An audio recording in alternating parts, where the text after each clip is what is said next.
Halo sahabat YouTube, apa kabar semuanya? Saya berharap semuanya selalu dalam keadaan sehat tanpa kurang satu apapun. Kembali di channel Kilometer Tanpa Batas. Ya, kali ini kita akan membahas satu buah unit mobil idaman keluarga Indonesia waktu itu di tahun 90-an sampai dengan di 2000 awal.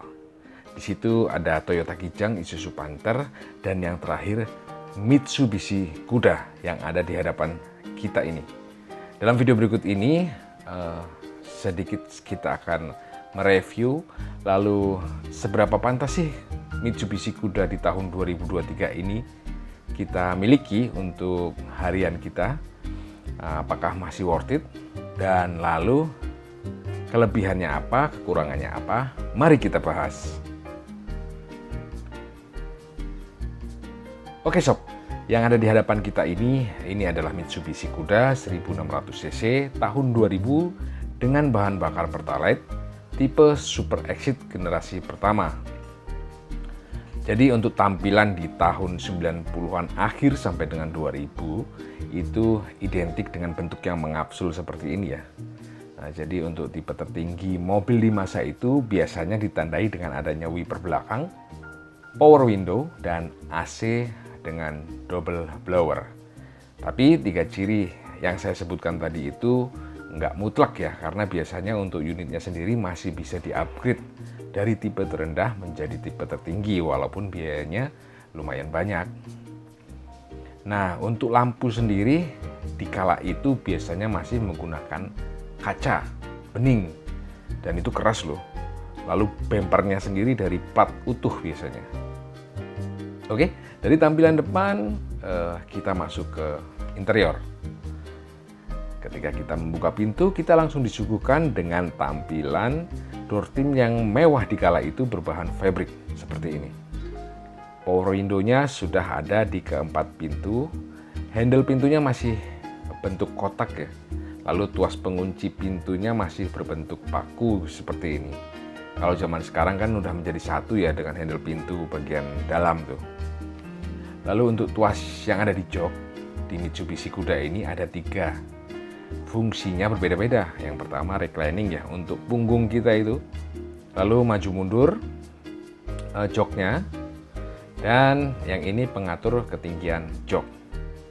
Ada pengaturan electric mirror dan fog lamp. Lalu di bagian speedometer ada RPM, speedometer, dan odometer, tangki bahan bakar, lalu ada indikator temperatur suhu mesin. Oke, kita geser ke bagian dashboard.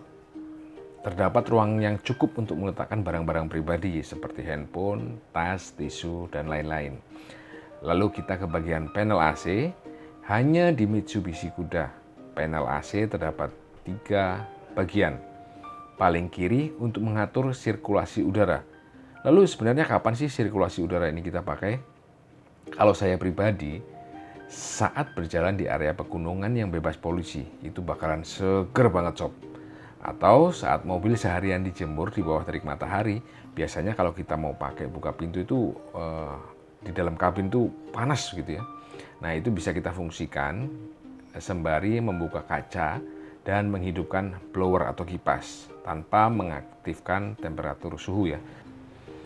Di bawah panel AC ada head unit.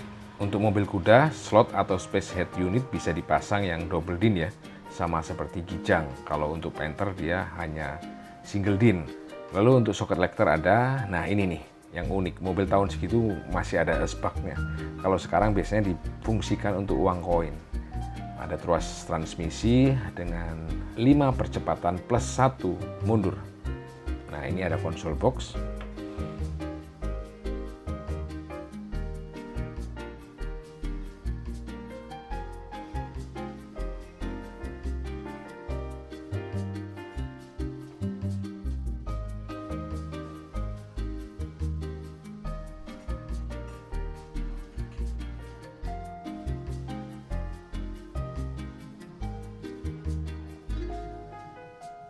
Setelah itu kita masuk ke pintu penumpang bagian tengah.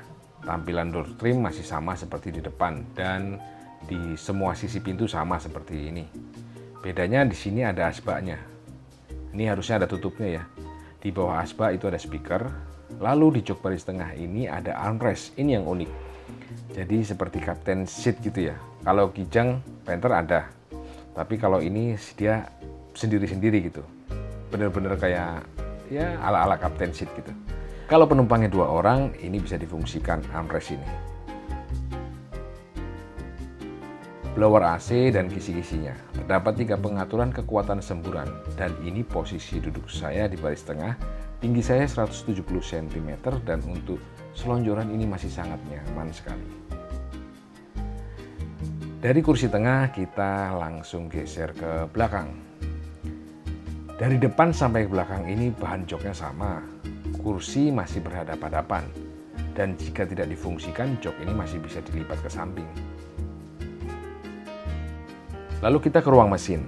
Ini tampilan ruang mesin Mitsubishi Kuda 1600 cc, karburator dengan 4 silinder, tenaga 103 horsepower, torsi 107 Nm, berbahan bakar Pertalite. Kap mesinnya belum dipasang peredam panas ya. Oke sob, demikian sedikit review Mitsubishi Kuda tipe tertinggi Super Exit atau Grandia. Nah, namun rasanya kurang lengkap ya kalau kita nggak bicarakan kekurangan dan kelebihannya. Nah, dari kekurangannya dulu. Dibanding dengan kompetitornya, ada Isuzu Panther dan Kijang Kapsul, kabin Mitsubishi Kuda ini paling kecil. Paling kecil bukan berarti sempit ya. Ya cukuplah memadai. Tapi kalau kita bicara kelegaan, memang Kuda kalah dari Kijang Kapsul dan Panther gitu. Sekarang kelebihannya nih bos. Yang pertama, desain interior sangatlah mewah di tipe Grandia ini. Tentu saja dengan perbandingan rivalnya yang saya sebutkan tadi di atas, walaupun fitur dan fungsinya sama saja, tapi tampilannya dia lebih mewah. Yang kedua, jok driver ada pengaturan tinggi rendahnya. Ini sudah saya jelaskan di awal video tadi ya. Yang ketiga, di tahun yang sama dan dengan tipe yang sama-sama paling atas ini, Kuda memiliki harga yang relatif terjangkau, di kisaran 40-50 juta saja untuk tahun 2000 mesin 1600 cc. Lalu yang terakhir nih, yang paling saya suka dari Mitsubishi Kuda, yaitu suspensinya. Nggak bisa dibantah kalau ini bosku. Empuk. Bantingannya itu sangat nyaman. Untuk suspensinya sendiri, berdasarkan pengalaman saya, paling nyaman ini Mitsubishi Kuda. Kedua, Isuzu Panther. Dan yang terakhir, Toyota Kijang Kapsul. Oke sob, jadi demikian sedikit review untuk dipertimbangkan teman-teman saat memilih mobil di tahun 95 sampai dengan 2000 awal. Itu ada Mitsubishi Kuda, Toyota Kijang Kapsul, dan Isuzu Panther. Kalau Panther itu sudah pasti teman-teman beli diesel. Nah itu, jadi perbandingannya bisa Kuda atau Toyota Kijang Kapsul. Jika teman-teman menemukan manfaat dalam video ini, silahkan subscribe, like, dan tinggalkan komentar positif untuk membangun channel ini lebih baik lagi. Sampai jumpa di lain waktu dan kesempatan. Bye-bye.